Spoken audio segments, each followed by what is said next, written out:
As guys, we all have a similar life path or shared experience when it comes to girls. Every guy has experienced rejection from a girl in some way, shape, or form. Like, we've all been in situations where we had a crush on a girl and it was unreciprocated, or maybe you built enough courage to let her know and she rejected you, or maybe she was into another guy. And this is usually a defining moment in a guy's life because it either breaks us or pushes us into the villain arc and you end up becoming some Giga Chad. But we've all had that experience, unless you've always had it like that, but most of us haven't. And this is an experience that none of us ever forget. Like, that rejection still drives me till this day. And for me, it was my senior year of high school. Let's just call her Sarah. Sarah was the stereotypical straight A student, honor roll student. She ended up going to some Ivy League. Every guy would have her in their top 5 or top 3. And a lot of guys had a crush on her. She was just one of those girls. Like, we've all known a Sarah growing up. Now for me, I was just some average Asian guy. I still am. I was the epitome of mediocrity, especially as a student. I graduated with a 3.5. I wasn't on the basketball team, baseball team, or football team. I kind of just like hanging out with my friends and going to church. That was me. And I've always seen or known Sarah just walking around during lunch in between classes, and I always thought she was real pretty since sophomore year. I just never had a reason to talk to her. We didn't have mutual friends or nothing, and I had a girlfriend in junior year. So senior year comes along and I finally got a class with her, and it genuinely took me like 3 to 4 months to actually make a move. Like, no joke, for like 3 to 4 months, it was just eye contact, look away, say hi to her in passing, ask her something about the homework, just like small shit. Not just be in class texting the homies during class like, alright, it's gonna be today, I'm gonna talk to her today, and I never actually do it. I actually went back to my old phone just to find the old text. And I'm not gonna lie, I'm cringing so hard reading some of these. I'll pull up a graphic or something. Bro, I was saying shit like, I can't stop thinking about her, I'm getting her number by the end of the week, today was my best chance and I blew it. Just like the most cringy shit ever. Again, keep in mind she was one of the more really smart and really attractive girls in our class. Even though the general advice is to treat every girl the same, it's a lot harder said than done. Obviously, you can talk to a girl easily if you're not attracted to her and vice versa. So the day finally comes. I told the boys today was gonna be the day. I was on smoke that day, like I didn't care. Like, it had to have been today. So my last period was 6th period, and Sarah actually came into the exact same class for her 7th period. And that's where I'd usually see her in passing, but this time I was on smoke. If it wasn't gonna be today, it wasn't gonna happen ever, and that was my mentality. And also, my friends were probably tired of hearing me talk about it. So the bell rings for the end of the period, and I wait a little bit longer. By the way, I'm shitting bricks right now. My heart's racing, my hands are in cold sweat. We all been there. I finally see her walk through the door, and I was about to get up, and she turns around and walks back out as if she forgot something. So I was like, screw it, I gotta go after her. So I get up, grab my backpack, and make a beeline out the door. As I walk out the door, I already see her making a right turn. I figured she was going to her locker or something, so I kind of sped walk in that direction. Obviously I can't run because then I just look weird. And as I make that right, I see her open the door and walk into another classroom. And I'm just standing there like, as the door closes. I remember the next 2 to 3 minutes was such an internal struggle. Like, I wanted to bail and leave so bad. Like, man, this is weird. I should just go home. I'll have another chance to talk to her next week. And I'm just pacing back and forth in front of the class that she just walked in. I'm like, what am I gonna say? She's gonna think I followed her, and the other part of me is like, nah, you're staying right here. Stop being a bitch. Like, every guy has that like inner dialogue that tells them to stop being a bitch at some point. And this was it for me. A classmate saw me and walked up to me and he was like, hey, I thought you didn't have 7th period. And I was like, yo, fuck off. Like, I'm not trying to talk right now. Like, I'm stressing out. And I wish I was exaggerating for the story, but the next minute I decided, nah, I'm not gonna do this. Like, this is weird. Like, what, she's gonna walk out and see me standing there like I'm waiting for her? And literally, as I was about to turn and get up out of there, like, I'm not joking, because I'll never forget this moment, I hear the doorknob turn from the other side. Like, I turned a quarter to my right because I was gonna leave, and then I just froze as I heard the doorknob turn. And in my head, I'm thinking, dear God, please do not let this be her. Like, I'm off guard, I'm unprepared, and this is like a weird scenario. Like what, I'm following her? This was quite literally the longest 2 seconds of my life. It's like standing on the train track waiting for a train to run you over. The door opens and lo and behold, Sarah walks through that door. She looks right at me and goes, hey, what are you doing here? I paused for a second. Now, I could lie and say I was about to go in the classroom, but honestly I don't think she would have believed me. But I was like, you know what, I'm here now, this is it, shooters shoot. I said, to be honest, I was waiting for you.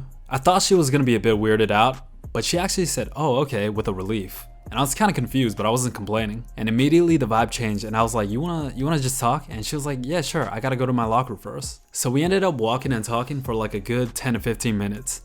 I don't even remember what I was talking about, but it was such a surreal feeling because this individual that I put on a pedestal that seems so out of reach, that I built up in my head for months, she was right here next to me and we were just walking and talking casually.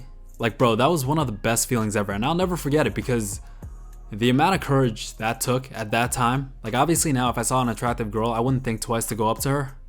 But unfortunately, there's no happy ending for this story. I did get her number that day, and actually the funny part about it was I went to church that night and I yelled, "I got her number!"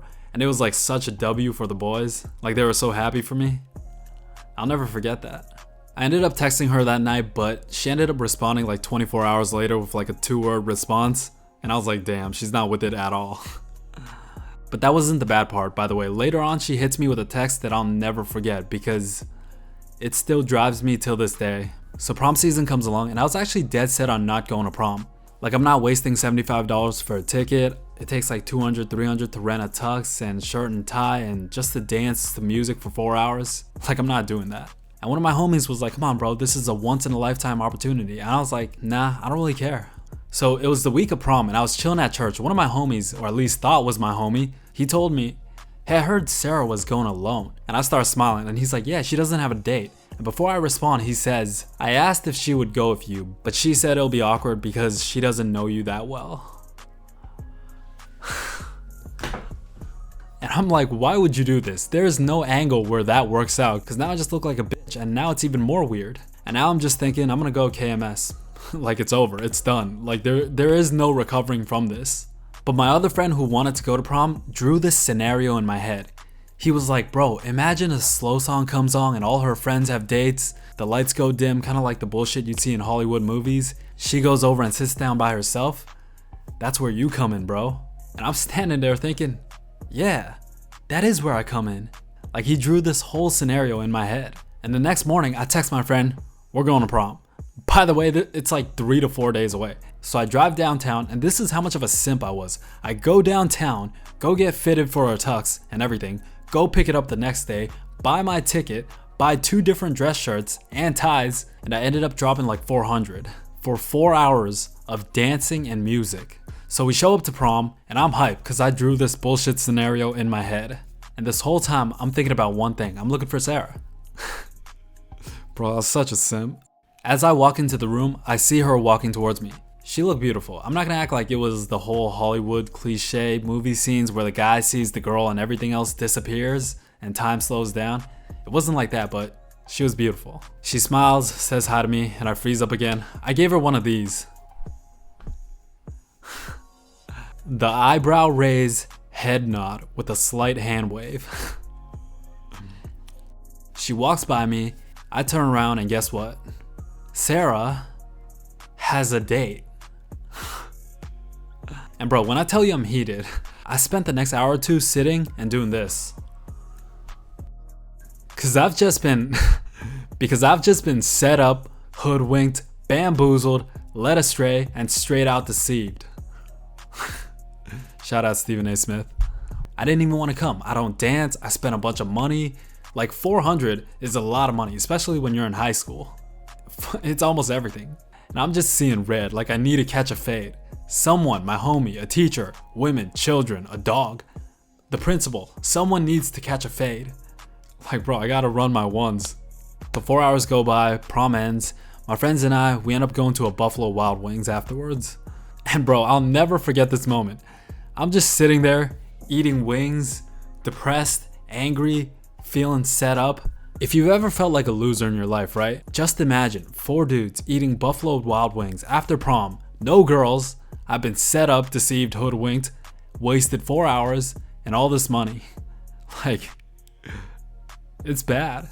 And we're all quiet, it's like a depressed kind of mood. And the whole time I'm just like, man, I knew I shouldn't have went. I was dead set on not going to prom. For this reason, it's pointless, a waste of money, and I don't go to, like, I don't do dances.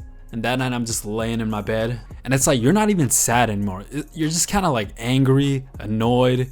And at this point, I'm like, quite frankly, I'm over it. Like, this is just whatever. So we go back to school, and there's like a month left before graduation, and I'm kind of over her at this point, to be honest. Like, I'm just getting nostalgic about moving on to the next stage of life. Don't worry, the hard rejection is coming, guys. Trust me, I wouldn't make a video on this if I didn't think this was a story worth telling. So it's the week of graduation, and everyone is giving out their senior portraits. I think I had 1 or 2 left. One of my friends told me, you should just give Sarah one. I'm sure she'd appreciate it. So I was like, yeah, screw it. I think I ended up just saying something like, "You seem like a dope person, I wish you nothing but the best from here on out," something like that. So it's the day of graduation and we're all in the auditorium. Everyone's like hugging each other like it's the last time they're ever gonna see each other. I'm just looking around for Sarah. And then I see her, she's sitting 5 rows down from me and she's sitting on the edge. And I was like, that's perfect. I don't have to like awkwardly squeeze through like a row of people in front of everyone just to get to her. So I walk down, make my way to her, and keep in mind, I don't really care at this point. I'm kind of over it. If she doesn't want it, then it's all good. So I walk to her and then she sees me and then I go, "Hey Sarah, you want a senior portrait? I just had one left and I wrote it just now." And then she goes, "Yeah, oh my gosh, that's so sweet." And I hand it to her, and as I was gonna walk away, she actually got up and reached out for a hug, like the whole 2 arms around my neck. I was like, oh damn, well okay, I didn't expect that. And then I went for the waist. I'm not gonna lie, that got me feeling a kind of way. A hug. That's how much of a simp I was. And I thought that was gonna be it. Ended off on a smooth hug. I'm good, like this is okay. And then she said to me, "I want to give you one as well. Do you want it?" And I was like, "Yeah, most definitely." And she goes, "I don't have it right now, but let's link up." And I'm like, "Bro, say less." She wants the link and I was like, "Okay, I'll hit you up." And she said, "Okay." Bro, that was the best way that could have went and the best way I could have ended the high school experience. I didn't care about the graduation. I was just like, damn, we're really gonna link up. I was just happy, man. It's summer, the vibes are up, life is good. I waited a week to go by to go text her. And when I did, I texted, "Hey Sarah, let's link up. You free anytime this week?" I feel like that's pretty normal. A day goes by, no response, just straight air, straight ghosted. And now I'm back to being depressed. And it's funny because that summer I had an internship and I also had my summer basketball season going on. And I was just straight depressed and everyone would be like, "Yo, what's good, man?" And I'd just be like, "Nothing, man." Like I really did like this girl a lot. The craziest part about this was during my internship, there was this girl that I shared 6th period with. And the day after I got ghosted by Sarah, the next day I show up, this girl immediately goes up to me and says, "What's wrong?" And I'm like, "Nothing, I'm just tired." And she goes, and this was what made me realize girls have a sixth sense when it comes to guys and attraction or something. She looks at me and she goes, "It's Sarah, isn't it?" Bro, the level of confusion. I'm like, how do you know about that? Like, I don't even talk to this girl. We've talked sparingly in class, but I wouldn't even call her a friend. Like, we don't talk at all. I don't get taken off guard, but this one had me kind of shook. I'm like, first, how do you know I'm depressed? And how do you even know it's about a girl? Like, we don't talk. We're not friends. I'm not even friends with Sarah. Like, how do you know? And she said to me, "I see the way you look at her. It's a girl thing." I'm like, "Oh, I'm sorry. I didn't know a girl thing allows you to read minds as well. Like, what the hell?" And also, how are you analyzing this like split-second interaction where I look at her as I'm leaving class, as Sarah comes in?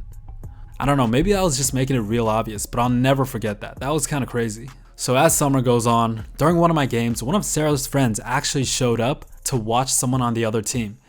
And I was begging the coach to let me in, like, "Bro, I have to show out, coach." And he was like, no, he wasn't having it. He put me in like the last few minutes of each quarter, like garbage time. And I remember I was pissed off. I ended up racking up like 4 or 5 fouls that game. Like no one was passing me the ball and I felt like the one chance I had to show out and maybe Sarah would hear about it was gone. So as summer is coming to an end, this is where the rejection comes in. I was at the park shooting around at night, listening to music with my friend. And he was like, "It's the end of summer, everyone's going to college, you're leaving as well. You might as well hit her up one more time. Worst she can do is say no or not respond." You know how people are like, the worst they can do is say no, the worst she can do is say no? That is definitely not true, and I've learned this on more occasions than one. So I decided to text her just once more. I text her, "Hey Sarah, did you leave for college yet?" You know, just some real casual shit. Keep in mind, this is only the second time I'm asking her to link through the course of 3 to 4 months, after she said, "Let's link up." So I texted her at the beginning of summer and at the end of summer, and this was the first time in response to her saying, "We'll link." 40 minutes go by and I'm like, yeah, she's not gonna respond. And I'm sitting in my car. All of a sudden my phone goes off. It's Sarah. And bro, I'll never forget what she texted me because till this day, it still drives me. She texted me, "Hey, sorry, I'm not interested and I would really appreciate it if you respect that." And it's not like I was hitting her up every week or something. I hit her up at the beginning of summer and 3 to 4 months later in response to her saying, "We'll link up." And I remember my exact response too. I said, "Sorry, that wasn't my intention. I mean, I'd be lying if I said I didn't feel anything, but I was just trying to be friends at most." But in retrospect, I'm glad she hit me with that. because that was the most painful rejection I ever took, and it still pushes me till this day. Like, it's a source of unlimited motivation for me. I think about it when I box, when I spar, I think about it during work, I think about it when I go on runs, I think about it when I'm making videos, I think about it whenever I'm nervous, especially when I go up to girls or go on dates. I remember that pain and that feeling and that heaviness in my chest and that numbness and weakness. You just feel kind of worthless, kind of inadequate, and I guess you are in a way. When you get rejected, it is essentially saying that. But yeah, thank you, Sarah, for that unlimited motivation. To any guy out there that got their heart broken, rejected by a girl, maybe you liked your best friend and she liked another guy, something like that. But I guess don't ever put anyone on a pedestal, because that energy you put out there, when you put someone on a pedestal, it does not work to your advantage at all. Use it to push you and to motivate you. There are UFC fighters out there that talk about a girl that rejected them back in high school, feeling that pain and thinking about it before every single fight. All these experiences what hardens us, you know? Iron sharpens iron. And I'm glad I went through that. I'm glad that I was a simp. There's a lot of girls out there. It's not the end of the world, even though it feels like it. After experiencing that feeling, everything just kind of slides right off and you learn to keep it pushing. And again, I got an unlimited source of motivation now because of that. You can really pull a positive almost out of any negative situation. I genuinely think it's a blessing that all of us, or at least most of us, get to experience some sort of rejection or heartbreak from a girl. Because I don't think there's any bigger motivator, or very few bigger motivators, than heartbreak. Have you ever seen a guy that's heartbroken in the gym? Those are the guys going the hardest. Like, I would not want to fight a guy that just got his heart broken. Anyways, if you made it this far, I appreciate you. Like, I genuinely enjoy telling this story, and I really wanted to share it. Anyways, I think I'm gonna leave this one at that. And yeah, make sure you guys stay true. Talk to you guys real soon. Peace.